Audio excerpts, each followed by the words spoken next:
సచివాలయంలో అగ్ని ప్రమాదంపై మంత్రి అనిత కీలక ప్రకటన చేశారు. షార్ట్ సర్క్యూట్ వల్ల జరిగినట్లుగా ప్రాథమిక రిపోర్ట్ వచ్చిందన్నారు అనిత. కుట్ర కోణం పైన దర్యాప్తు చేస్తున్నామన్నారు. ఇక ఫోరెన్సిక్ రిపోర్ట్ ఆధారంగా చర్యలు తీసుకుంటామంటున్నారు మంత్రి అనిత. సచివాలయం మొత్తం ఫైర్ ఆడిట్ కూడా చేస్తామని, మున్ముందు ఇలాంటివి జరగకుండా చర్యలు తీసుకుంటామన్నారు.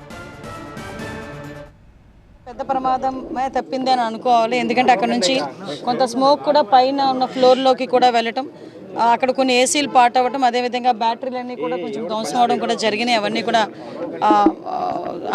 ఫైర్లో కొంచెం కాలిన దాఖలాలు కూడా కనిపిస్తున్నాయి. ఇమీడియట్గా మొత్తం డిపార్ట్మెంట్ వాళ్ళు, జిఏడి వాళ్ళు, అదేవిధంగా సిఆర్డీఏ వాళ్ళు అందరూ కూడా ఇక్కడికి వచ్చి దాని మీద ఏం జరిగిందని ప్రిలిమినరీ రిపోర్ట్ కూడా ఈరోజు షార్ట్ సర్క్యూట్ వల్ల జరిగిందని ప్రిలిమినరీ రిపోర్ట్ కూడా ఇవ్వడం జరిగింది. అయినప్పటికీ కూడా ఇది పోలీస్ డిపార్ట్మెంట్ వాళ్ళకు కూడా అప్పచెప్పి డిపార్ట్మెంట్ వైజ్గా కూడా దీని మీద క్లియర్ కట్ ఎంక్వైరీ చేయిస్తున్నాం. ఏదైనా ఇది యాక్సిడెంటా, ఇంటెన్షనల్గా ఏదైనా జరిగిందా అన్న కోణంలోని కూడా దేన్ని కూడా చులకనగా తీసుకొని మన లైట్గా తీసుకొని పక్కన పెట్టట్లా ఇమీడియట్గా దాని మీద ప్రతి ఒక్క విషయంలోని కూడా కూలంకషంగా ఎంక్వైరీ చేసి రిపోర్ట్ ఇమ్మనే కూడా చెప్తున్నాం. ఇప్పుడు ఫోరెన్సిక్ డిపార్ట్మెంట్ వాళ్ళు కూడా ఇప్పుడు వస్తున్నారు.